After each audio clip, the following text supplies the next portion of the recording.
हे ज्ञेय सब संसार पर निज रूप उसमें मूल है। उसको अगर जाना नहीं सब जान कारी धूल है।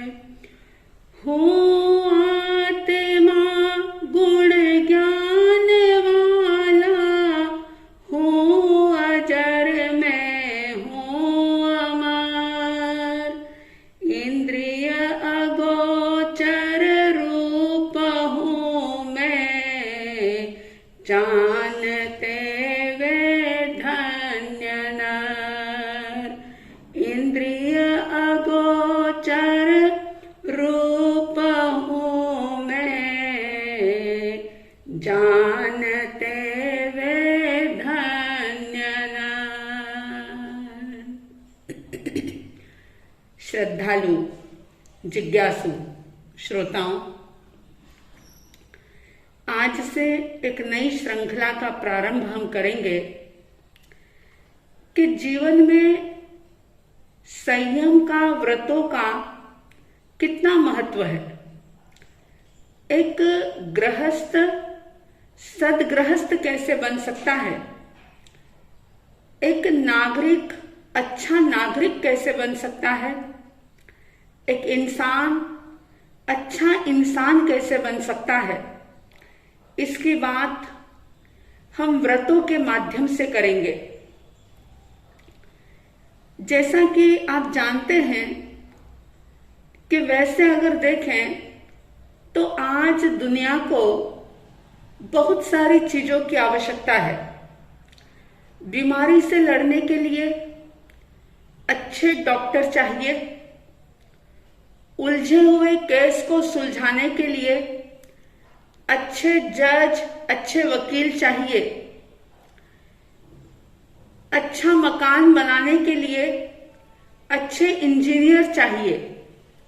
इस तरह से अनेक लोगों की आवश्यकता होती है, लेकिन अगर एक इंसान अच्छा इंसान नहीं होगा तो ना वो अच्छा वकील बन पाएगा, ना डॉक्टर बन पाएगा, ना इंजीनियर बन पाएगा, न अन्य कुछ बन पाएगा। भगवान बनने की बात तो बहुत दूर रही। अगर सामान्य जीवन भी अच्छे तरीके से जीना है तो उसे एक अच्छा इंसान तो बनना ही पड़ेगा। और जिस बात की हम चर्चा शास्त्र के माध्यम से प्रारंभ करेंगे वो एक अच्छा इंसान बनाने का कीमिया बताता है, उपाय बताता है कि इंसान तो आप बन गए हो, लेकिन अच्छा इंसान कैसे बना जाए। जैसा कि प्रभु महावीर कहते हैं, जरा जावन पीड़े वाही जावन वढई, जावन दिया नहायंती ताव धम्मम समाय रे। ज्ञानी जन कह रहे हैं कि है मानव, जब तक बुढ़ापा नहीं आता, जब तक शरीर में किसी प्रकार का रोग नहीं होता, बीमारी नहीं होती, और जब तक तुम्हारी इंद्रियां क्षीण नहीं होती, दुर्बल नहीं होती, कमजोर नहीं होती, तब तक धर्म का आचरण कर लो। क्योंकि अगर बुढ़ापा आ गया तो शरीर जर्जर हो जाएगा, कमजोर हो जाएगा, और कमजोर शरीर के साथ आप धर्म की साधना नहीं कर पाओगे। अगर शरीर में कोई रोग आ गया, बीमारी आ गई, तो उस बीमारी के रहते भी आप किसी प्रकार की साधना आराधना कर नहीं पाओगे। अगर आपकी इंद्रियां क्षीण हो गई, कान से सुनना कम हो गया, आंखों से दिखना कम हो गया, चलने फिरने में परेशानी होने लगी, तो ऐसे में भी आपसे धर्म का आराधना धर्म की साधना नहीं हो पाएगी। इसलिए कहा कि जब तक बुढ़ापा नहीं आता, जब तक शरीर बीमार नहीं होता, कोई बड़ी बीमारी आपको नहीं घेर लेती और आपकी इंद्रियां क्षीण नहीं होती, तब तक धर्म को समझ लो, उसको जी लो। क्योंकि ये बात तो बिल्कुल तय है कि जब इस शरीर को छोड़ करके ये जीवात्मा जाएगी, तो चाहे कितना भी विशाल वैभव हो आपके पास, खूब अपार धन संपत्ति हो, बहुत लंबा चौड़ा परिवार हो, लेकिन अंतिम समय में कोई भी आपको साथ नहीं देगा। हाँ, इस संसार की जो परिस्थितियां दिख रही है वे वैसी की वैसी रह सकती है, लेकिन उस समय में उन सब का उपयोग आप कर नहीं पाओगे। और तो और आपका शरीर भी आपकी सहायता नहीं करेगा। सिर्फ और सिर्फ आपके अच्छे और बुरे संस्कार जो हैं उसी को साथ लेकर के आप इस दुनिया से जाओगे। ज्ञानी कह रहे हैं कि एकमात्र धर्म ही मनुष्य का साथी है और धर्म ही मनुष्य को एक सुकून देने वाला है। अगर जीवन में धर्म का आचरण किया होगा तो उस धर्म के प्रभाव से अंतिम समय में भी वो व्यक्ति प्रसन्नता के साथ संतुष्ट होकर के इस संसार से विदा होगा। अब धर्म जीवन के लिए बहुत आवश्यक है, तो धर्म के लिए यानी धर्म की पालना करने के लिए जीवन में व्रत ग्रहण करने भी बहुत जरूरी है। क्योंकि अगर जीवन में किसी प्रकार का संयम नहीं है, व्रत नहीं है, तो वह व्यक्ति असंयमित अमर्यादित जीवन जी के कुछ भी हासिल नहीं कर पाएगा।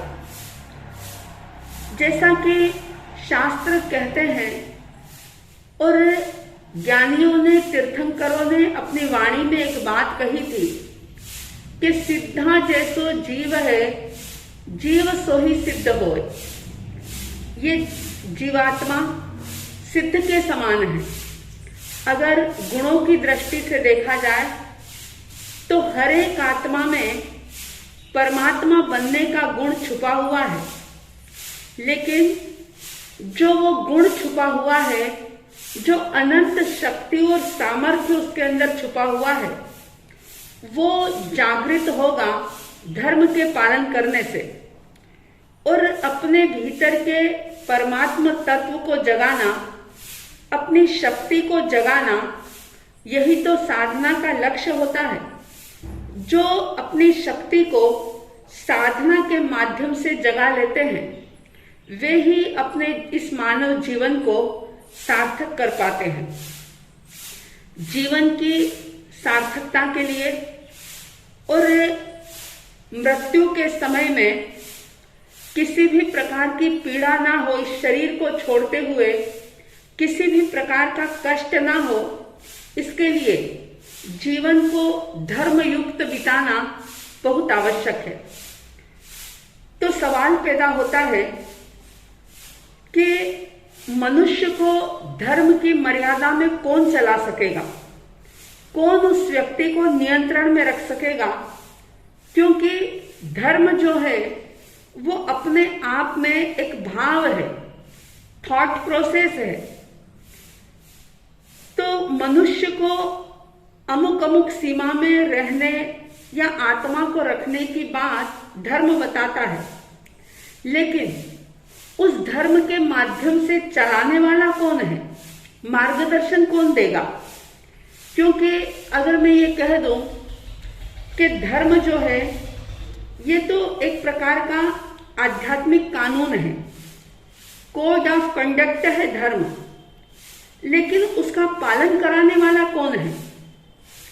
जैसे व्यवहारिक जीवन के अंदर देखते हैं कि सरकारी कानून को सरकार जो है वो दंड शक्ति के द्वारा पालन करवाती है, लेकिन फिर भी कई लोग उसमें गड़बड़ कर देते हैं और इसीलिए धर्म का स्थान जो है वो सरकारी कानून से बहुत ऊंचा है, बहुत ऊपर है। अगर उसका पालन किया जा सकता है तो एकमात्र व्रतों के माध्यम से ही। मनुष्य जब अपनी इच्छा से व्रतों को स्वीकार करता है तो वो अपने जीवन में धर्म का आचरण सही तरीके से कर सकता है और धर्म की मर्यादा में चलकर स्वयं को भी और दूसरों को भी वो आश्वस्त बना सकता है, सुखी बना सकता है। व्रत जो है ये एक प्रकार से स्वयं के द्वारा स्वीकार की गई एक मर्यादा है। मानव जीवन को नियंत्रित करने के लिए स्वेच्छा से जिसे स्वीकार किया जाता है, यानी कि जिस मर्यादा में रह करके मनुष्य अपने आप को पशु होने से बचा लेता है, उसके अंदर दानवता पैदा नहीं हो सकती, वो कभी उच्छृंखल नहीं बन सकता, उसका पतन नहीं होता। और इतना ही नहीं, आत्म विकास में जो भी अवरोधक तत्व है उसको वो रोक देता है। अगर हम ये कहें कि व्रत जो है वो एक प्रकार का आत्म अनुशासन है तो ये बात भी सत्य होगी, क्योंकि इस संसार में समाज को, राष्ट्र को, परिवार को सुव्यवस्थित रखने के लिए, इसकी सुरक्षा के लिए और सुख शांति के लिए व्रतों को ग्रहण करना बड़ा ही आवश्यक है। इंद्रिय, शरीर, मन, बुद्धि, ये जो है इन सभी के चक्कर में पड़ करके, या यूं कहूं कि भौतिक पदार्थों के प्रपंच में पड़ करके व्यक्ति अपनी आत्मा के अनुशासन से हट जाता है और उस समय में एकमात्र व्रत एक अमोघ उपाय होता है जो आत्मा को अनुशासन में रख सकता है। शायद ही कोई ऐसा व्यक्ति हो जो अपने परिवार में, समाज में अनुशासन नहीं चाहता हो। जब परिवार भी बिना अनुशासन के सुचारू रूप से नहीं चलाया जा सकता, समाज, राष्ट्र और विश्व को भी अनुशासन की आवश्यकता होती है। ठीक इसी तरह से व्यक्ति को भी व्रतों के रूप में अनुशासन की आवश्यकता होती है। व्रत जो है जिनका वर्णन उपासक दशांग सूत्र के अंदर किया गया, जैसा कि आप जानते हैं कि परमात्मा ने चतुर्विध संघ की स्थापना की और चतुर्विध संघ के अंदर साधु, साध्वी, श्रावक और श्राविका आते हैं। सिर्फ जैन कुल में जन्म ले लिया, मनुष्य बन गए तो आप श्रावक या श्राविका नहीं बने। उसके लिए व्रत ग्रहण करना बहुत जरूरी होता है। और पता है आपको कि एक शास्त्र ऐसा, 32 आगमों में एक आगम ऐसा है जो सिर्फ और सिर्फ आप लोगों के नाम लिखा गया।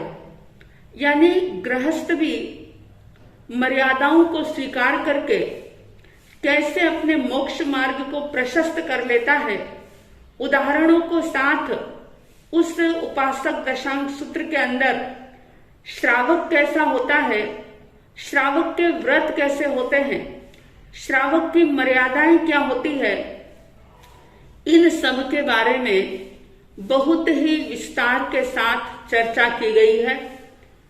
आप लोगों के मन में एक अहोभाव पैदा होना चाहिए कि गृहस्थ में रहते हुए, सारे ही कार्य करते हुए व्यापार धंधा, घर गृहस्थी के सारे कार्य, अपने कर्तव्य सबको करते हुए भी आप एक अच्छे इंसान बन सकते हैं, एक साधक बन सकते हैं, मुमुक्षु बन सकते हैं। लेकिन पहली शर्त यह है कि इन व्रतों के माध्यम से आप अपने आप में एक अनुशासन को पैदा करें। जैसे मकान के लिए नींव आवश्यक होती है। जिस मकान की, महल की, बिल्डिंग की नींव मजबूत ना हो और मकान कितना भी सुंदर हो, भले ही कितना भी सुदृढ़ हो, बहुत ऊंचा भी हो, लेकिन वो ज्यादा समय तक टिक नहीं पाएगा। इसी तरह से व्रत जो है वो आध्यात्मिक जीवन की नींव है। आध्यात्मिक नींव से रहित जीवन जो होता है वो किसी भी प्रकार से सुख शांति का अनुभव नहीं कर सकता, सुव्यवस्था नहीं हो सकती और ना ही उस जीवात्मा की सुरक्षा हो सकती है। अगर आपके पास पैसा है या बहुमूल्य आभूषण है, आपने बहुत मेहनत से अगर कमाया है, तो आप सतर्क रहते हैं, सावधान रहते हैं कि किसी भी प्रकार से कोई चोर ना आ जाए, मेरे इन रत्नों को, मेरे पैसों को, मेरे गहनों को, मेरी अमूल्य चीजों को कोई चुरा न ले। इसके लिए आप सुरक्षा के सारे प्रबंध करते हैं। ज्ञानी जन कहते हैं कि आत्मधर्म की सुरक्षा के लिए हमेशा सजग रहो कि जीवन में अव्रत और प्रमाद के चोर न आ जाए, और ये अव्रत और प्रमाद के चोरों को रोकने के लिए जैसे आप अपने घर के दरवाजे बंद करते हो, लॉकर में अपना अमूल्य सामान रखते हो, इसी तरह से व्रत रूपी किवाड़ लगाना बहुत जरूरी है। यानी कि व्रत को लेकर के आप एक मर्यादा में, सीमा में अपने आप को बांध लेते हैं। व्रत कोई जबरन लादी हुई चीज नहीं है, क्योंकि मनोविज्ञान भी ये कहता है कि अगर जबरदस्ती कोई चीज ला दी जाए व्यक्ति के ऊपर तो मनुष्य उसमें गड़बड़ कर देगा, लेकिन जो बात वह स्वयं समझ करके स्वेच्छा से स्वीकार करेगा वो उसका पालन पूरी ईमानदारी के साथ करेगा। और व्रत जो है ये भी समझ करके स्वेच्छा से स्वीकार किए जाते हैं, और इसीलिए व्रत का पालन कर सकने की स्थिति मनुष्य की है। पता है आपको कि देवता जो होते हैं चाहे धन वैभव में आपसे आगे हो, लेकिन वे किसी भी प्रकार के नियम, व्रत, मर्यादा स्वीकार नहीं कर सकते। व्रत लेने से व्यक्ति का निश्चय जो है वो एक अटल हो जाता है। जब तक वो किसी मर्यादा में नहीं बंधता, उसका मन जो है वो डावाडोल रहता है, उसकी बुद्धि निश्चल नहीं हो पाती, स्थिर नहीं हो पाती। लेकिन जैसे ही वो व्रत ग्रहण कर लेता है कि उसका निश्चय जो है अटल हो जाता है, संकल्प पक्का हो जाता है, तो जीवन में प्रतिज्ञा लेना, व्रत लेना बहुत जरूरी है। और व्रत लेने से व्यक्ति जो है विश्वसनीय बन जाता है, उसके स्वयं के भीतर भी एक विश्वास पैदा होता है और उसके आसपास के लोगों के मन में भी उस व्यक्ति के प्रति एक अलग प्रकार का विश्वास पैदा हो जाता है। यानी कि वो समाज में, परिवार में, आसपास वालों के लिए भी वो एक विश्वसनीय बन जाता है। फिर कोई भी व्यक्ति उस पर अविश्वास नहीं करता अगर उसने स्वेच्छा से व्रतों को स्वीकार किया है। तो व्रत जीवन में बहुत जरूरी है और ये व्रत जो है सिर्फ आध्यात्मिक दृष्टि से ही नहीं लेकिन व्यवहारिक जीवन में भी सुखी होने की चाबी है। ये आज हर कोई व्यक्ति चाहता है कि मैं खुश रहूं, मैं सुखी रहूं, लेकिन फिर भी प्रयास पुरुषार्थ करने के बावजूद भी वह सुख को उपलब्ध नहीं कर पाता। क्यों? इसलिए कि वो अंतर्मुखी नहीं बनता। सारा समय उसकी दृष्टि भौतिक सुखों पर लगी रहती है। वो ज्यादा से ज्यादा भोग लेना चाहता है, पांचों इंद्रियों के विषयों के अंदर लगा रहता है, लेकिन मर्यादा व्रत का स्वीकार जो है ये व्यक्ति को अंतर्मुखी बनाता है। इसीलिए कहते हैं कि सूर्यमुखी दिन में खिलता है, रात में नहीं। सूर्यमुखी जो फूल होता है वो दिन में खिलता है, सूरज उदित होने पर खिलता है, रात में नहीं खिलता। जैसे ही सूर्य अस्त होता है कि वो सूर्यमुखी फूल भी मुरझा जाता है, क्योंकि वो सूर्य के ऊपर डिपेंड करता है, सूर्य को देख करके ही वो खिलता है। इसलिए सूर्यमुखी दिन में खिलता है, रात में नहीं, और चंद्रमुखी रात में खिलता है, दिन में नहीं, क्योंकि चंद्रमुखी जो है वो चंद्रमा को देख करके ही खिलेगा। जैसे ही सूरज आया कि चंद्रमुखी फूल मुरझा गया। लेकिन ज्ञानी कह रहे हैं कि अंतर्मुखी जो होता है वो हर पल खिलता है। अंतर्मुखी यानी कि जिसकी वृत्ति आत्माभिमुख हो गई हो, जो अंतर्मुखी बनने का पुरुषार्थ कर रहा हो, ऐसा व्यक्ति हर सिचुएशन के अंदर, हर परिस्थिति के अंदर खुश रहता है। क्यों? क्योंकि उसकी मुस्कान किसी के हाथ नहीं। उसने सत्य को जान लिया, उसने सत्य को पहचान लिया, और एक बार जो सत्य को जान लेता है, जो उस आत्म तत्व को पहचान लेता है, वो व्यक्ति हमेशा ही खुश रहता है। इसलिए बड़ी प्यारी बात है ये कि सूर्यमुखी दिन में खिलता है, रात में नहीं, चंद्रमुखी रात में खिलता है, दिन में नहीं, लेकिन अंतर्मुखी हमेशा ही खिलता है, क्योंकि उसकी मुस्कान किसी के दूसरे के हाथ नहीं। अपने आप में ही तृप्त होने की विधि है व्रत लेना, अपने आप में संतुष्ट होने की विधि है व्रत लेना, सुखी होने की चाबी है व्रत को ग्रहण करना। और ज्ञानी जन, ऋषि मुनि, अनुभवी इसीलिए कहते हैं कि आज तक भगवान को तो बहुत मान लिया, बहुत जय जयकार लगा ली भगवान के नाम की, खूब नाम जप लिया, लेकिन कभी अपने आप से पूछो तो सही कि भगवान को तो हमने बहुत माना, लेकिन भगवान की मानी या नहीं। को और की के अंतर को समझना। भगवान को मानने में बहुत प्रयास नहीं करना पड़ेगा।